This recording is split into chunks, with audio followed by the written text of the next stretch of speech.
Bismillah, alhamdulillah, wassalatu wassalamu ala rasulillah wa ala alihi wa sahbihi wa man walah. Wa ashhadu an la ilaha illallah wahdahu la syarikalah wa ashhadu anna muhammadan abduhu wa rasuluh. Amma ba'd. Amam, udah dibagi grup. Alhamdulillah, pada kesempatan hari ini ba'dal asr, hari Rabu 26 dari bulan Juni 2024, bertepatan dengan 21 dari bulan Dzulhijjah 1445 Hijriah. Kita lanjutkan kajian di Fakultas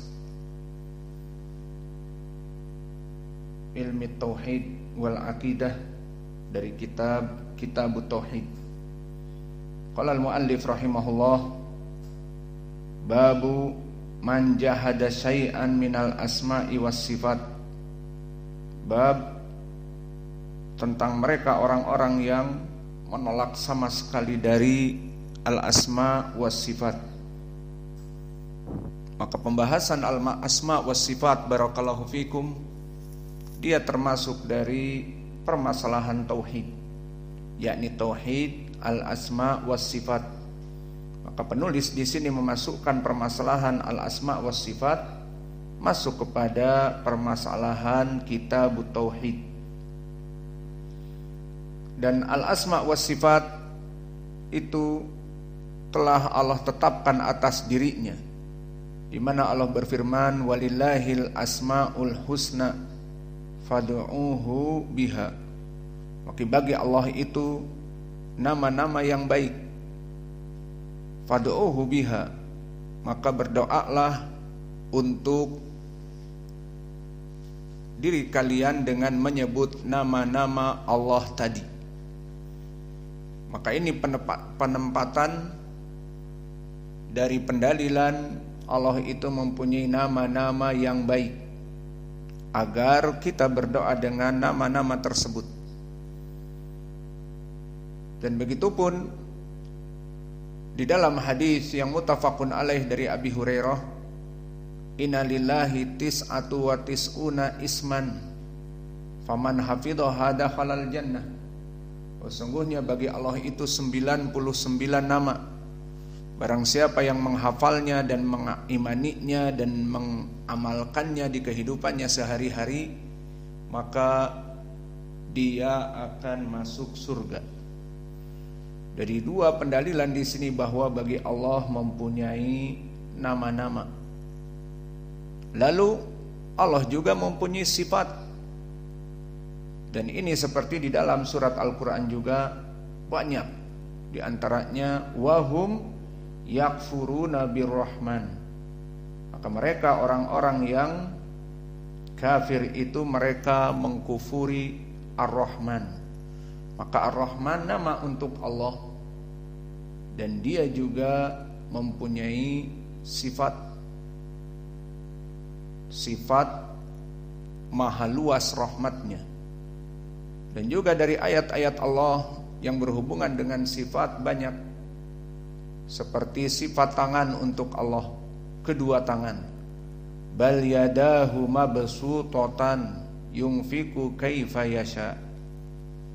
Bahkan katakanlah Allah itu mempunyai kedua tangan, yang mana tangan Allah terbuka menginfakkan bagi mereka orang-orang yang membutuhkan.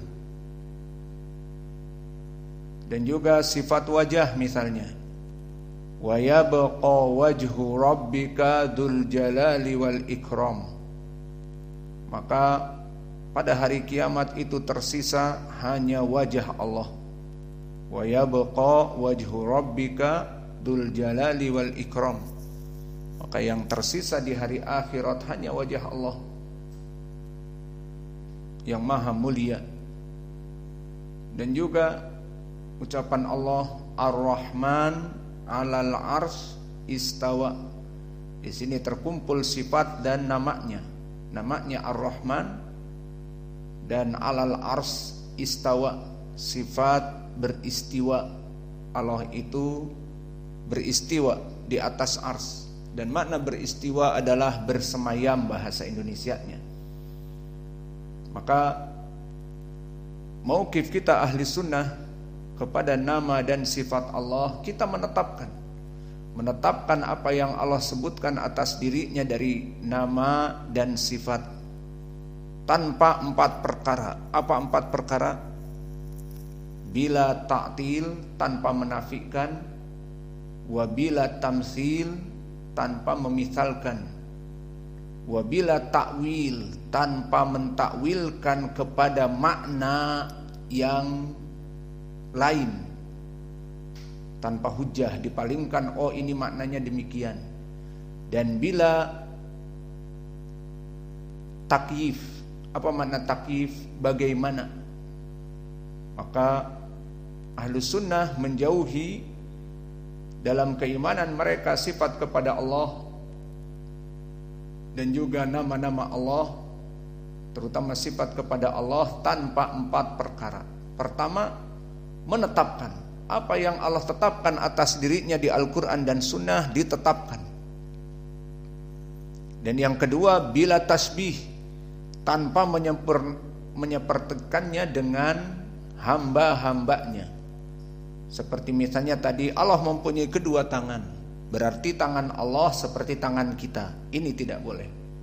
Allah mempunyai wajah, berarti wajah Allah seperti wajah kita. Tidak boleh. Dan tadi bila takwil, tanpa ditakwilkan kepada makna selain dari makna Arab yang jelas. Seperti tadi, bal yadahu, kedua tangan bagi Allah, ditakwilkan tangan, bukan tangan, tetapi kekuasaan. Maka ini tidak boleh. Disebutkan tadi Allah mempunyai wajah, bukan wajah, tetapi wajah adalah kekuatan misalnya. Maka ini tidak boleh. Dan yang terakhir, takyif, menanya-nanyakan bagaimana. Seperti tadi ayat Ar-Rahman 'alal ars istawa, bahwa Allah itu bersemayam di atas arsnya. Maka al-istiwa, bersemayam, bagaimana bersemayam Allah? Ditanyakan. Apakah bersemayamnya seperti raja-raja yang duduk di singgasananya, duduk dengan gagah, atau berbaring tiduran? Maka pertanyaan-pertanyaan ini tidak pantas. Maka dari sinilah barakallahu fikum dijadikan oleh para ulama bab al-asma was sifat dari tauhid, dan bab yang disebutkan oleh penulis babu man jahada syai'an minal asma'i was sifat, bab bahwa dari manusia, terutama orang-orang musyrik, mereka ada orang-orang yang menafikan al-asma dan sifat. Maka ucapan Allah, qaulullahi ta'ala wa hum yakfuruna birrahman, maka mereka orang-orang al-jahiliyah, mereka kufur kepada Ar-Rahman. Dan fi sahih Al-Bukhari, qala Ali, hadithun nasa bima ya'rifuna aturiduna an yukadziba Allah wa rasulah. Maka bicaralah kalian dengan yang difahami oleh manusia. Maka apakah kalian ini ingin mendustakan atas Allah dan Rasulnya?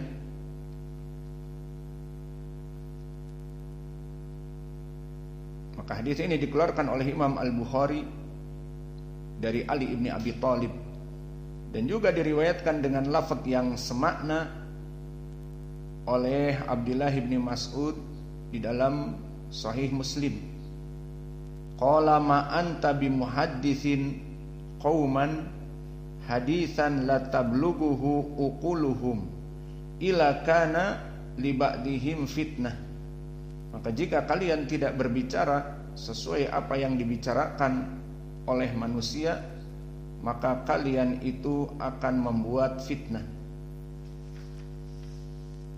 Maka yang diinginkan di sini, tidak boleh kita di saat mensifatkan Allah mentakwil-takwilkan kepada makna yang lain yang tidak difahami manusia. Allah menyebutkan bal yadahu, bahwa sungguhnya Allah itu mempunyai kedua tangan. Di Arab yad adalah tangan, maka mereka mengartikan oh tidak, yad itu kekuasaan. Diartikan bahkan Allah itu mempunyai kekuasaan. Maka di sini tidak sesuai dengan pemahaman manusia, tidak sesuai dengan pemahaman al-Arab.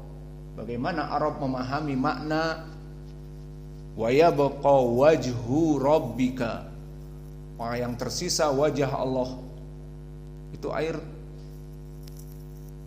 bagaimana?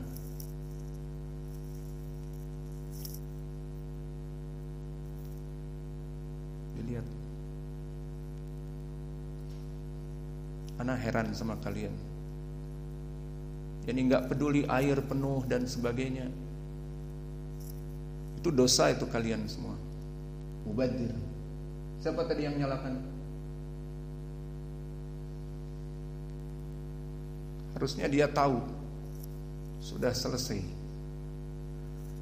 Maka di sini tidak boleh seseorang berbicara yang tidak sesuai dengan bahasa kaumnya, mentakwilkan perkara-perkara yang tidak difahami oleh manusia. Maka apakah kalian ingin mendustakan Allah dan Rasulnya? Dan begitupun dinukilkan oleh penulis athar, yang mana athar ini diriwayatkan oleh Abdul Razak di dalam musannafnya dan Ibnu Abi Asim di kitab As-Sunnah. Diriwayatkan dari Abdul Razak an Ma'mar, maka Abdul Razak muridnya Ma'mar, dan Ma'mar Ibnu Rashid Al-Azdi, an Ibnu Tawus, anaknya Tawus, dari an abihi, bapaknya berarti Tawus Ibnu Kaisan, an Ibni Abbas, annahu ra'a rajulan, bahwa Tawus ini melihat seseorang intafadha lama sami'a hadithan anin nabi fi sifat. Dia merasa berat di saat mendengar hadis-hadis dari Nabi tentang permasalahan sifat. Istingkaran lidzalika, maka dia mengingkarinya. Faqala ma farraqa haula yajiduna riqatan inda muhkamihi wa yahlikuna inda mutasyabihihi. Maka maknanya apa yang dilakukan oleh mereka yang seharusnya mereka menerima dan tidak mentakwil-takwilkan kepada makna yang jauh, maka tidak sepantasnya mereka untuk melaksanakan yang demikian. Maka athar ini sanadnya sahih, dikarenakan semua rijalnya thiqat.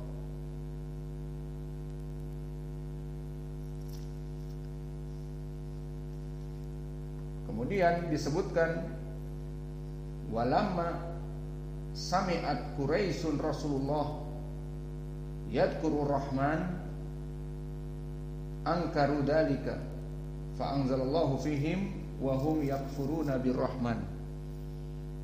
Maka ini diantaranya kisah dari Sulh Al-Hudaybiyah. Maka kisah Sulh Al-Hudaybiyah di mana Nabi Muhammad sallallahu alaihi wasallam melaksanakan resolusi dan didatangkan orang-orang kufar Quraisy dan juga Nabi Muhammad. Maka berkata dari gembong Quraisy, ya Muhammad, i'tini al-katib, maka wahai Muhammad, berikan kepadaku penulismu, karena Nabi Muhammad tidak menulis dan membaca. Maka Nabi Muhammad mengatakan uktub bismillahirrahmanirrahim. Maka dikatakan amma ismillah fanahnu nu'minu bih Walakin amma Rahman, adapun Ar-Rahman, maka kami mengingkarinya, tidak mengetahui man huwa Ar-Rahman. Maka ini menunjukkan bahwa sifat Ar-Rahman baru bagi mereka dan mereka mengingkarinya. Maka akhirnya apa yang dikatakan oleh kelompok kufar Quraisy, khalas la taktub Ar-Rahman, uktub bismillah Allahumma, bismillah Allahumma. Maka kaum muslimin tidak menerima. Tapi Nabi mengatakan biarkan. Yang penting keutamaan sulh di sini, perdamaian, resolusi lebih didahulukan karena kaum muslimin bisa melaksanakan umroh. Itu lebih baik daripada tidak jadi mendapatkan kesempatan umroh dari mereka karena kekeh bersikukuh ingin menuliskan bismillahirrahmanirrahim. Maka akhirnya disetujui, dan athar ini athar yang sahih, telah terdahulu di kitab Al-Mumti' Sarah Al-Qawaidul Arba.